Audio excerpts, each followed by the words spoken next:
다 같이 이렇게 한번 더 인사하겠습니다. 부자 되세요.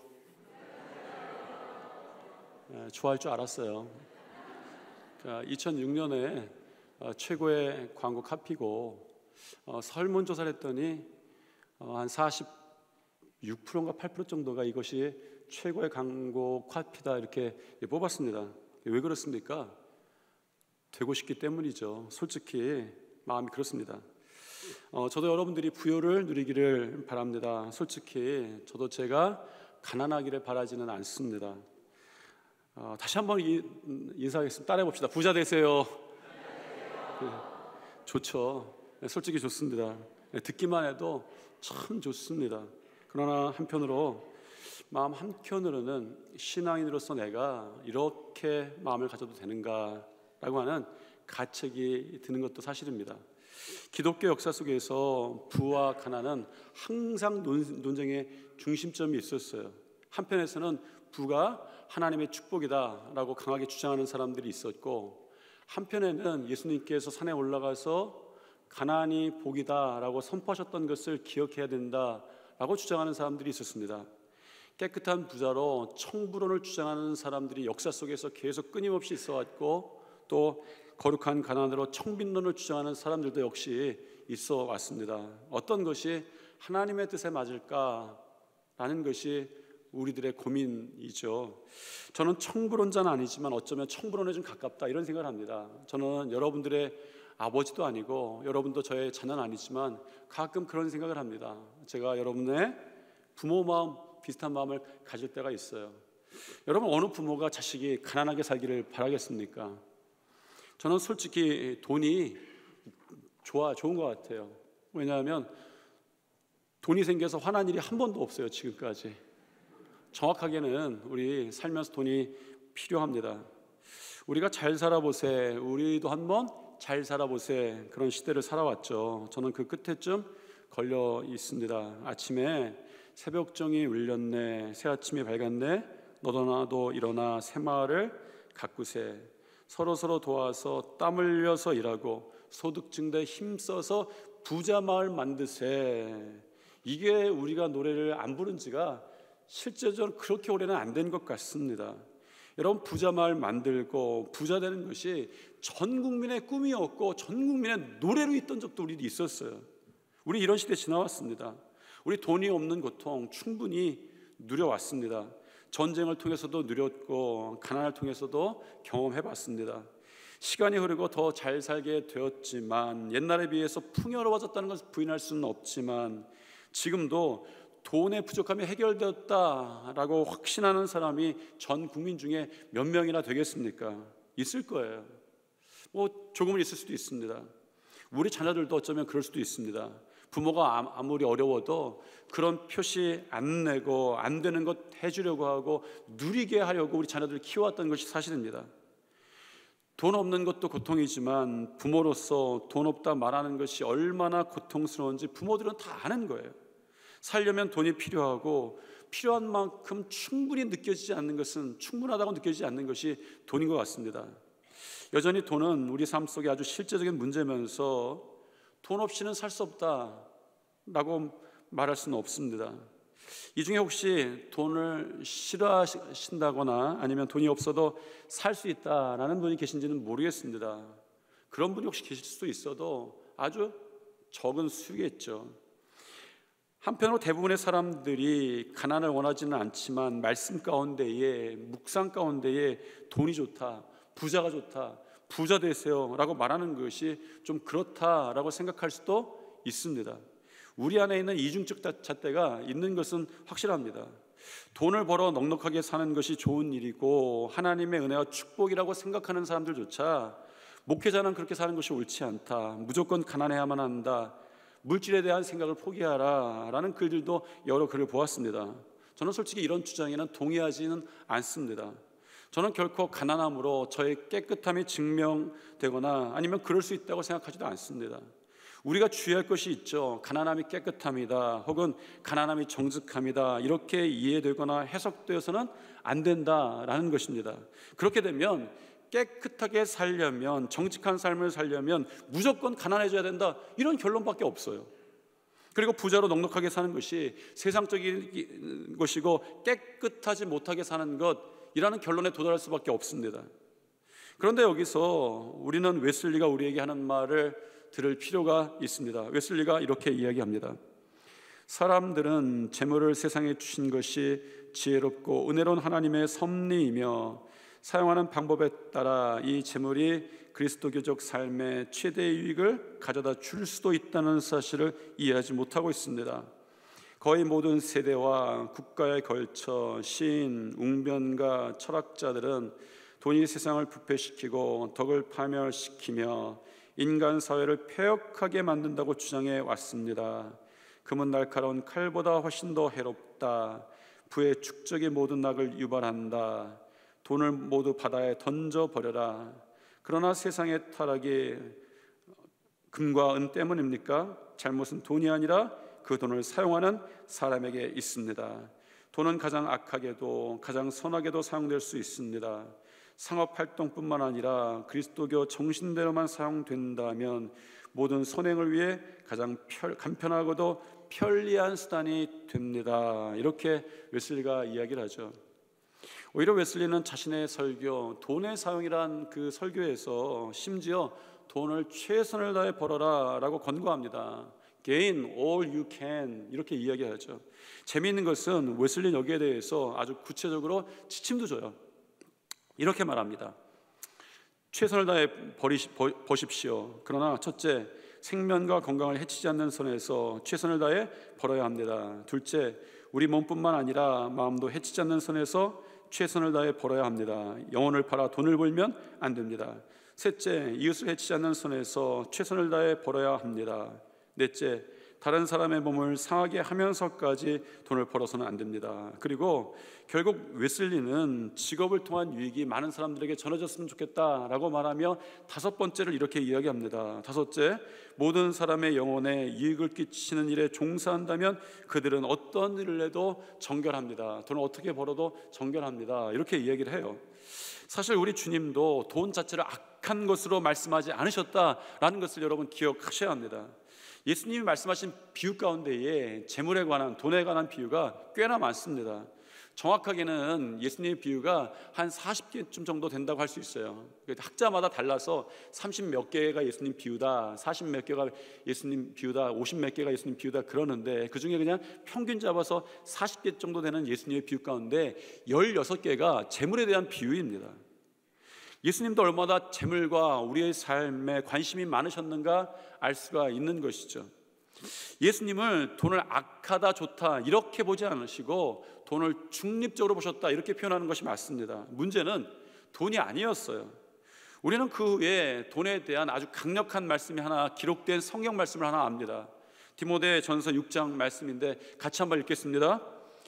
돈을 사랑함이 일만하게 뿌리가 되나니 이것을 탐내는 자들은 미혹을 받아 미움에서 떠나 많은 근심으로써 자기를 찔렀도다. 그러니까 돈을 사랑함이 일만하게 뿌리라는 거예요. 돈으로부터 일만하게 시작된다라는 것이죠. 그런데 이 말씀 가운데 우리가 더 정확히 자세히 보아야 되는 것이 있죠. 돈 자체가 일만하기라고 말한 것은 아니었습니다. 돈을 사랑함이 일만하게 뿌리다 이렇게 성경 말씀하시는 거예요. 그러니까 돈이 잘못되었다고 이야기하지 않습니다. 그래서 웨슬리도 돈을 사용하는 사람들이 잘못됐다라고 분명히 이야기하는 이유가 거기에 있습니다. 성경은 믿음에 대해서 214번, 구원에 대해서 218번, 그리고 재물에 대해서는 3000번 정도 언급한다고 해요. 제가 세보진 않았습니다. 누군가 이렇게 세본 것을 제가 한번 글을 봤어요. 그런데 아주 정확한지는 잘 모르겠습니다만 중요한 것은 성경은 믿음보다 구원보다 재물에 대해서 15배나 많이 언급하고 있다는 사실입니다. 여러분, 재물이 믿음보다 중요해서가 아니죠. 재물이 구원보다 더 중요해서가 아닙니다. 살면서 가장 많이 부딪히는 문제가 재물에 관한 문제가 우리의 삶에 그렇게 부딪힌다는 거예요. 믿음도 중요하고 구원도 중요하지만 우리의 삶 속에서 가장 많이 부딪히는 문제가 이 재물에 대한 문제, 돈에 대한 문제가 실제적인 우리의 삶의 문제라는 것이죠. 믿음도 재물의 문제와 엮일 때가 있어요. 구원에 이르는 길에도 물질의 유혹이 있습니다. 예배를 드리는 문제도 돈을 벌어야 되는 문제, 그 시간에 돈을 벌어야 되는 문제와 부딪힐 때가 있습니다. 하나님을 원망하는 문제도 돈의 부족함 때문에 하나님의 원망이 생기기도 합니다. 성경에 재물에 대한 말씀이 많은 것은 신앙생활하면서 재물에 대해 우리가 알아야 할 것이 그만큼 많다라는 것이겠죠. 성도들도 세상에서 살고 있습니다. 그러므로 세상에서 우리의 삶과 가장 맞닿아 있는 것이 여느 사람들처럼 물질일 수밖에 없는 것이죠. 우리가 이 땅의 물질로부터, 재물로부터 자유로울 수 없다면 우리는 먼저 한 가지 통과해야 되는 질문이 하나 있어요. 돈을 그래도 악한 것으로 생각해야 될까? 왜냐하면 우리의 재물에 대한 출발이 약간은 악한 것, 부정적에서 출발하기 때문입니다. 먼저 우리가 이 질문에 대해서 해결해야 됩니다. 저는 이렇게 말씀드리고 싶습니다. 그렇지는 않다라는 것이죠. 성경에서도 재물에 대한 경고는 합니다. 그러나 한편으로 가난만 요구하지는 않습니다. 구약에 등장하는 대부분의 믿음의 조상들이 갑부였어요. 어마어마한 부자들이었습니다. 하나님께서 그들을 부르시고 그들에게 믿음을 요구하실 때 너는 가난해져라 한 번도 요청하신 적이 없습니다. 다만 한 가지 요청하신 것이 있죠. 힘없고 소외되고 가난한 자들에 대해서 책임져야 될 부분이 너에게 있다라고 말씀하신 것은 분명합니다. 그러나 그것이 그들 향해서 믿음의 결단을 요구하실 때 너희는 이제부터 가난해져라 말씀하신 구절이 한 군데도 없었어요. 청부론자들, 그죠? 우리가 이 부한 것이 하나님의 축복이다라고 생각하는 사람들이, 청부론자들은 하나님께서 세상을 창조하실 때에 가난이 인간에 대한 하나님의 창조의 본질은 아니다라고 그렇게 말합니다. 인류와 모든 생명체를 하나님께서 창조하실 때 그 뜻이 넉넉히 누리길 바라시는 거예요. 보시기 좋은 걸 누리시길 바라셨다는 것이죠. 하나님의 그 넉넉히 누리기를 바라는 좋은 뜻이 하나님의 창조의 섭리 가운데 있었다는 것입니다. 저도 여기에 동의합니다. 그것이 맞다고 생각합니다. 보시기에 좋았던 걸 이 땅에 누리는 것이 하나님의 창조의 섭리였다는 것을 부정하기 쉽지 않습니다. 그럼에도 불구하고 이렇게 부유함을 아무리 정당화시켜도 이것이 우리 마음속에 여전히 부담이 되는 것이 사실입니다. 부유함을 드러내놓고 말하기에, 우리가 그것이 축복이다라고 말하기에 꺼리낌이 있는 것이 우리 신앙 가운데 사실이죠. 여러분, 그 이유가 있습니다. 많은 신앙의 선배들이 모범을 보였기 때문입니다. 어떤 모범? 그들이 선택한 그것을 자발적 가난이라고 말합니다. 그러니까 부유할 수 있지만 자신을 비움으로 가난해지는 것. 초대교회 교부 중에 하나였던 크리스토스톰이 이것을 자발적 가난이라고 이야기를 합니다. 교부 중에 하나였던 성 프란시스코 이 교부도 이것을 레이디 포버티라고 했습니다. 번역하면 성모 가난이겠죠. 의역하면 거룩한 어머니 가난이라고 불렀어요. 여러분, 자발적으로 선택한 가난에 대해서 그렇게 이름을 붙였고, 그 당시에 신앙의 최고의 가치로 삼아왔던 우리의 신앙의 선배들의 자발적 가난이 우리에게 진짜 있어 왔습니다. 그래서 사실은 우리가 많은 선조들이 택한 이 자발적 가난으로 인해서 신앙의 후예인 우리 마음속에 부유함에 대한 죄의식부터 시작하는 것이 사실입니다. 그럼에도 불구하고 지난번에 부흥의 강사로 오신 김동호 목사님이 하셨던 말씀이 기억이 납니다. 그런 말씀하셨죠. 돈 자체가 화가 되는 것도 악한 것도 아니다. 복도 아니고 화가 아니다. 그냥 돈은 돈이다. 돈은 선과 악, 그리고 화와 복이 될 만한 것도 못 된다 라고 하시면서 한 날의 말씀을 시작을 하셨습니다. 돈은 악하지는 않다. 그러나 돈이 본질적으로 위험한 거예요. 위험하다는 것을 우리가 망각해서는 안 됩니다. 돈이 마치 칼과 같은 것이죠. 칼이 한편으로는 필요하고 좋은 것이지만 다른 한편으로는 위험한 것인 것처럼 선하게 사용하는 하나님의 재물은 하나님의 선물이지만 한편으로 돈은 우리를 위험으로 이끄는 것이 사실입니다. 돈이 없을 때 우리가 시험에 들죠. 그러나 돈이 많은 것도 역시 우리에게 큰 시험에 빠지게 합니다. 돈이 없을 때도 돈이 많을 때도 모양은 다르지만 시험은 동일하게 오는 거예요. 돈이 있을 때도 돈은 위험하고 돈이 없을 때도 위험합니다. 그래서 우리는 돈을 경계할 줄 알아야 합니다. 우리를 끊임없이 욕심 가운데 인도하는 것이 돈의 본질이기 때문이죠. 어거스틴이 이렇게 충고합니다. 방치된 욕망은 습관을 만들고 그 습관을 거부하지 않으면 필요가 된다라는 것입니다. 어거스틴의 말씀을 그 말을 묵상하면서, 돈에 대한 묵상을 하면서 생각이 났던 장면이 있었어요. 사실은 제가 말씀 가운데 여러분들에게 나눴던 적이 있습니다. 그렇게 오래되진 않았어요. 초등학교 때 새마을 운동이 한참이던 그 시기에 학교에서도 학생들에게 가슴 펴고 하늘을 바라보라 라고 하는 교장님의 훈화 말씀이 있던 그때에 전교생이 가슴 펴고 이상하게 이렇게 걷던 그때의 얘기를 여러분 기억하실지도 모르겠습니다. 여러분 기억하시죠? 제가 후회하고 있어요. 요거는 요때 말씀을 전해야 되는데 왜 이렇게 일찍 전했는지 제가 아주 짧게 요약해서 전해드립니다. 이거 기억하셔야 돼요. 그때 하천 하수구에서 500원 지폐를 주었던 저와 제 친구의 이야기, 그것 가지고 오뎅을 처음 먹어보고 떡볶이를 처음 먹어봤던 역사적인 날에 대한 이야기, 그 다음 날부터 몇천 명이 다 하늘 보고 걷고 있는데 2명만 땅에 불고 걸어갔던 이야기, 그 다음부터의 삶이 어떤 삶입니까? 오뎅 먹고 떡볶이를 먹는 것이 행복해 보였습니다. 욕망이 생겼어요. 그리고는 돈을 찾으러 땅바닥만 바라보고 하수구만 바라보고 다녔습니다. 그것이 우리에게 생긴 욕망을 이루기 위해서 하수구를 바라보는 것이 이제는 삶의 필요가 된 것, 이런 사건일지도 모르겠습니다. 그런데 성경은 이렇게 확언합니다. 이 욕망은 결코 만족되지 않는다는 거예요. 여러분, 솔로몬이 저자라고 알려진 이 전도서의 기자는 이렇게 이야기를 합니다. 전도서 5장 말씀인데 같이 한번 읽겠습니다. 은을 사랑하는 자는 은으로 만족하지 못하고 풍요를 사랑하는 자는 소득으로 만족하지 아니하나니 이것도 헛되도다. 물질이 나쁜 것은 아니지만 물질이 위험한 것은 육체적인 작은 소욕, 작은 욕망이라도 그것을 이루는 수단이 되기 때문입니다. 돈에 대한 사람들의 가장 큰 착각이 있죠. 행복해질 거라는 기대입니다. 물질에 대해서 신앙인으로서 반드시 알아야 할 것 중에 하나는 바로 이 물질이 우리를 축복하는 것은 아니다라는 사실입니다. 돈은 절대로 우리를 축복할 수 없습니다. 우리는 돈 정도로 채워지는 그런 하찮은 존재가 아니라는 거죠. 천하보다 귀한 존재입니다. 천하를 돈으로 살 수 없다면 우리의 목숨도 당연히 돈으로 살 수 없는 거예요. 우리는 그런 하찮은 존재가 아닙니다. 그때 김동호 목사님이 부흥에서 말씀하셨을 때 하시는 이야기 기억나는 것이 또 있었습니다.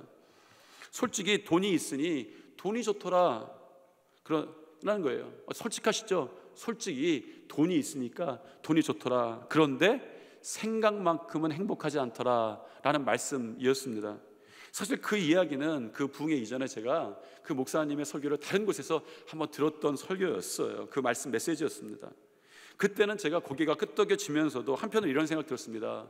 그 목사님, 큰 교회 목사님이고 아마 물질적인 풍요를 누리는 단계가 그 큰 교회 목사님의 삶 중에 없었겠나라는 생각이 들었습니다. 그런데 나는 행복해할 만큼, 그런 생각을 할 만큼의 돈은 가져보지 못했다, 이런 생각을 했습니다. 나는 그런 생각을 할 만큼도 가져보지 못한 상태에 있었던 거예요. 그렇다면 행복할 만큼의 돈이 얼마나 될까? 여러분이 얼마만큼의 돈이 있으면 행복해질까라는 거예요. 여러분, 돈을 얼마나 가지면 만족합니까?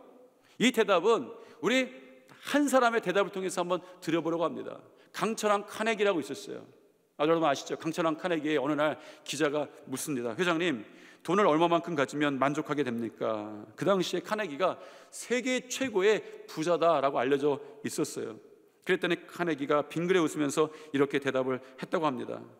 조금만 더 가지면 만족할 것 같습니다 라고 대답을 했대요. 돈은 편리하지만 행복을 주지 못하고 만족시켜주지도 못합니다. 돈과 행복의 분야가 다르다는 거예요. 이런 이야기 많이 들으셨을 것입니다. 돈으로 고급 침대를 살 수 없지만 단잠을 살 수 없다. 돈으로 진수성찬을 차릴 수는 있지만 입맛을 살 수 없다. 돈으로 친구를 살 수 있지만 사랑을 살 수 없고, 돈으로 웅장한 교회당을 지을 수 있지만 구원을 살 수 없다라는 것이죠. 우리의 인생의 가장 중요한 것들은 돈으로 해결되지 않는다라는 것입니다. 그러므로 그때 김동호 목사님이 하셨던 말씀이 충고가 아직도 기억이 나요. 돈을 많이 가지고 사는 사람을 부자라고 말할 수는 있지만 잘 사는 사람이라고 말하는 것은 다른 이야기다. 반대로 돈이 없는 사람을 가난한 사람이라고 말할 수는 있지만 잘 살지 못하는 사람, 못 사는 사람이라고 말할 수는 없다는 거예요. 그러므로 돈을 많이 벌어서 부자가 되는 것 자체가 나쁜 것은 아니지만 그것으로 인생의 목표를 삼을 만큼 중요한 일은 아니다라는 것이죠. 돈이 성도들에게 위험한 또 다른 이유가 있습니다. 돈의 우상화죠. 우상의 역할은 주인의 자리를 차지하는 게 우상이에요. 대부분의 사람들이 돈이 많으면 안심이 되고 반대로 돈이 없으면 불안해합니다. 돈을 사용하는 것이 아니라 돈을 의지하는 것이죠. 마태복음 6장 24절에서 예수님께서 이렇게 말씀하셨습니다. 한 사람이 두 주인을 섬기지 못할 것이니 혹 이를 미워하고 저를 사랑하거나 혹 이를 중히 여기고 저를 경히 여김이라. 너희가 하나님과 재물을 겸하여 섬기지 못하느니라. 돈이 주인이 되면 생기는 특징이 있어요. 돈의 가치에 따라 행복해지기도 하고 불행해지기도 하는 거예요. 돈이 우리의 주인이 되었기 때문입니다. 기축통화라는 말이 있어요. 기축통화, 돈 중에 돈이다라는 거예요. 달러 같은 이야기입니다. 그러니까 세계 어디서나 자유롭게 통용되는 통화, 우리나라 그 돈은 아니죠. 여러분, 일반적으로 기축통화가 되기 위해서는 세계 경제에서 주도적인 힘이 있어야 합니다. 세계를 움직여야 합니다. 달러 올랐다 하면 세상이 요동칩니다. 우리 경제 요동칩니다. 돈이 주인이 된 거예요. 달러가 세상의 주인이 된 것입니다. 돈 자체의 힘이 세상을 지배하고 삶을 지배하는 거예요. 실제적으로 그렇습니다.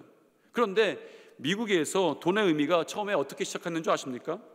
여러분, 1달러를 보면 처음 그 1달러를 만들 때 그 가운데 달러 가운데 1달러 가운데 새겼던 글귀가 하나 있습니다. 여러분이 언제 1달러를 볼 기회가 있으시면 거기에 한 문장이 있어요. 이런 문장입니다. In God we trust. 우리는 하나님을 믿습니다 라는 그 문장이었어요. 돈을 만들면서 그런 문구를 돈 가운데 쓴 거예요. 우리는 하나님을 믿습니다. 1달러 만들 때 그렇게 시작했습니다.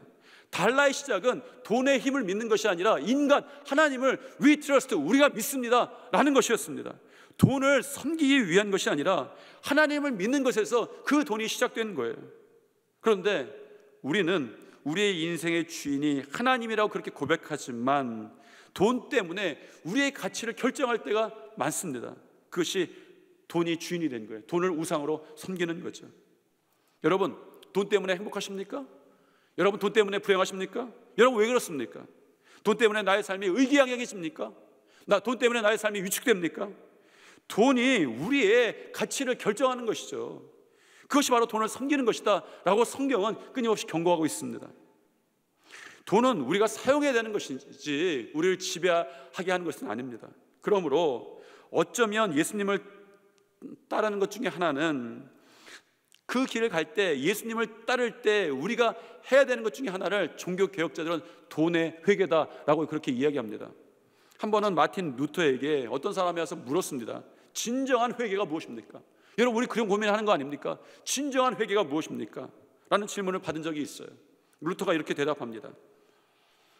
진정한 회개는 머리의 회개와 가슴의 회개, 그리고 돈 지갑의 회개입니다. 머리의 회개란 지적인 변화로 복음과 진리를 깨닫게 되는 것입니다. 가슴의 회개란 사랑과 정의를 회복하는 것입니다. 그리고 중요한 것은 돈 지갑의 회개입니다. 돈을 어떻게 모으고 또 돈을 어떻게 쓰느냐가 회개의 중요한 척도입니다. 마틴 루터가 그 당시에 성도들에게, 사람들에게 이런 말씀을 했다는 것이 오늘날 우리에게도 드려야 되는 말씀이라고 한다면, 돈에 대해서, 재물에 대해서 우리가 회개될 부분은 무엇입니까? 돈 자체가 아니라 돈을 사용하는 우리들에 대한 이야기입니다. 여러분, 돈을 사용한다는 것이 무엇입니까? 돈을 사용한다는 것, 그것이 이미 무엇인지 우리는 다 압니다.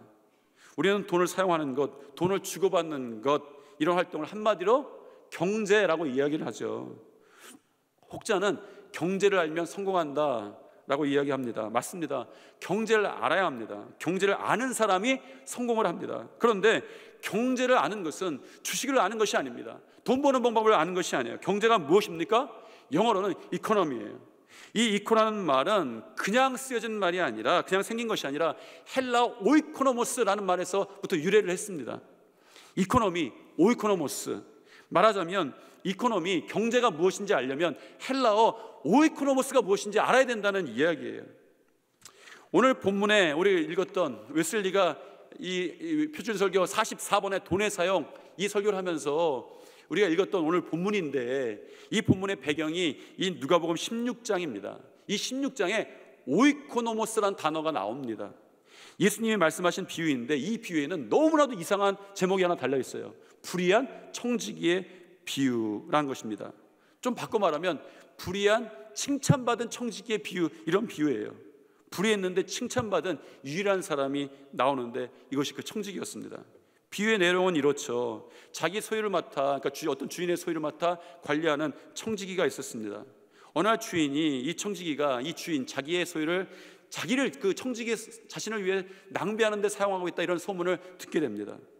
청지기는 주인에게 쫓겨날 신세에 처하게 됐죠. 그리고 나서 일어나는 상황이 3절부터 8절인데 우리 성경 같이 한번 읽어보겠습니다. 이거 성경을 길게 설명하지는 않겠습니다. 읽어보는 것으로 그 내용을 좀 볼 텐데, 3절부터 8절 중에 경제라는 말의 단어의 어원이 되는 오이코노모스가 있는데, 이것이 어떤 단어가 오이코노모스인지 여러분 정신 똑바로 차리고 찾아보시기 바랍니다.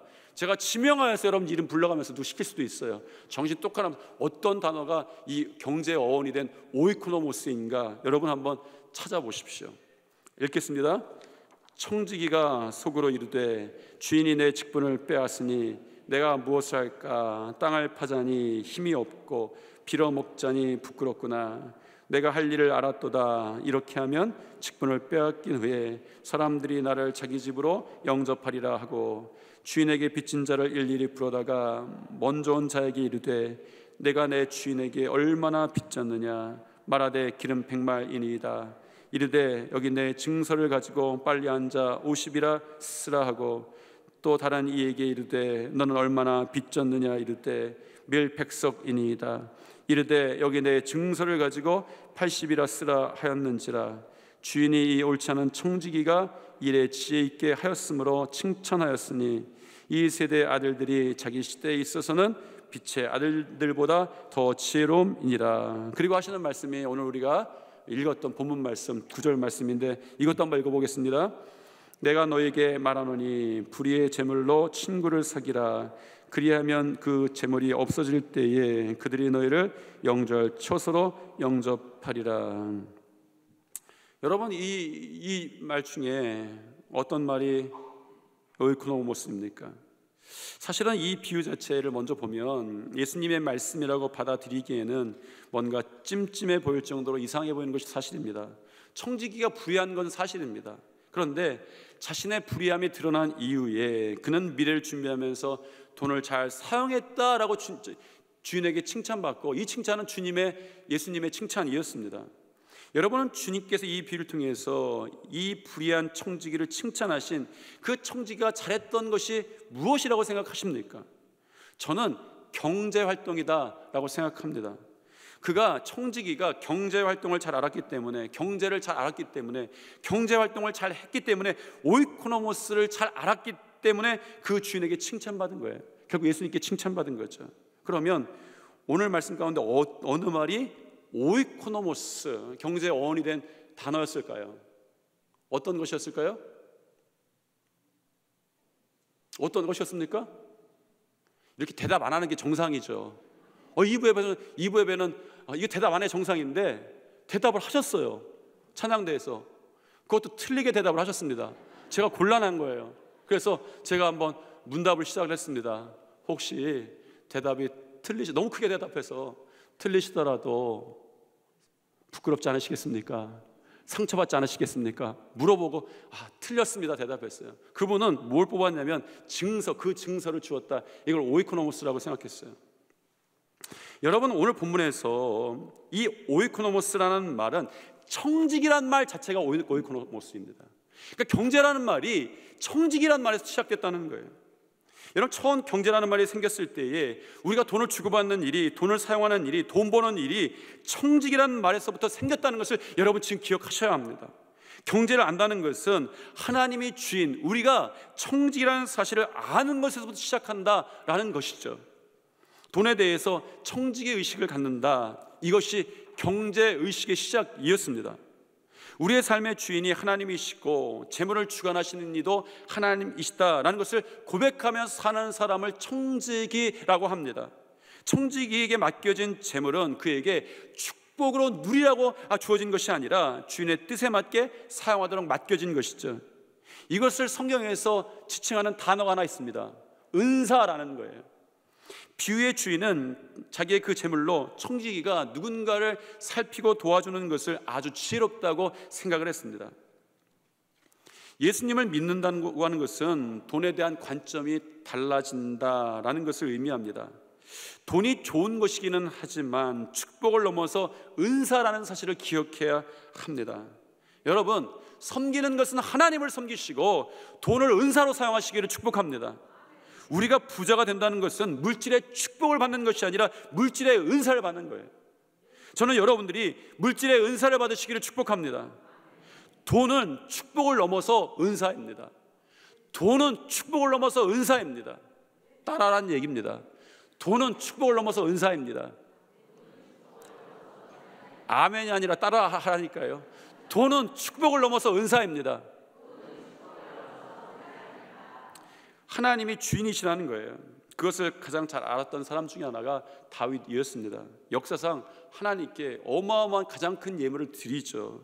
금 3,000달란트, 은 7,000달란트. 그때 우리 이 정도면 우리 대충 아시죠? 한 사람이 몇몇 년 동안 일해도 못 버는 돈을 그냥 하나님께 예물로 드립니다. 그때 다윗이 하나님께 했던 기도를 한번 기억하셔야 합니다. 이렇게 기도합니다. 내 것을 드린 것이 아닙니다. 이 모든 것이 다 주의 손에서 왔사오니 다 주의 것입니다. 라는 그 기도였어요. 많건 적건 많아도 이 다윗의 아주 잘했던 것은 경제를 잘 알았던 거예요. 무엇입니까? 자기가 청지기의 역할이었다는 것을 고백하는 것이죠. 그래서 하나님께서 그에게 더 많은 물질을 주셨는지도 모르겠습니다. 사실 하나님께서 주신 모든 것이 은사로 주신 것이 많습니다. 하나님께서 사용하라 라고 주신 것이 많아요. 그래서 우리에게도 주어지는 도전이 있습니다. 이 시간 이 말씀 가운데, 말씀을 나누는 가운데에 여러분에게 던져지는 질문이 하나 있는 거예요. 무엇입니까? 우리는 하나님께 받은 축복을 누리기만 하고 있는가, 은사로 사용하는가? 이런 질문을 여러분이 받은 모든 축복 가운데 점검해 보셔야 합니다. 질문해 보셔야 합니다. 우리 리모델링 시작합니다. 이 일도 그거겠죠. 여러분, 우리 리모델링 왜 합니까? 사용하기 좋은 건물, 깨끗한 건물, 보기 좋은 건물, 그것이 목적입니까? 아닙니다.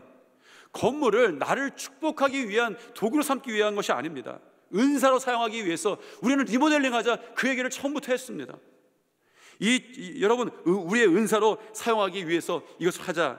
이 지역을 위한 은사로 사용하려고, 그렇죠, 이 지역을 위한 은사로 사용하려고 하고, 어린아이들과 그 부모들을 복음으로 인도하려는 은사로 사용하려고, 세상을 사랑하고 세상을 사랑하여서 세상을 향해 갔던 대마처럼 되지 말라고 우리 청소년들과 청년들을 위해서 은사로 사용하자라고 우리 나누면서 이 리모델링 이걸 시작하려고 합니다. 내 거 아니죠. 주님 것입니다. 그게 은사이죠.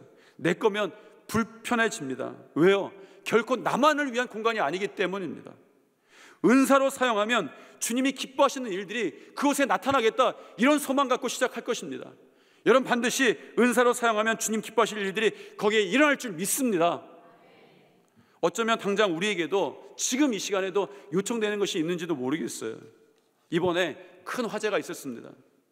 어쩌면 주님께서 우리에게 받은 축복들을 은사로 사용하시는 시점이, 지금도 요청하시는 시점이 지금인지도 모르겠습니다.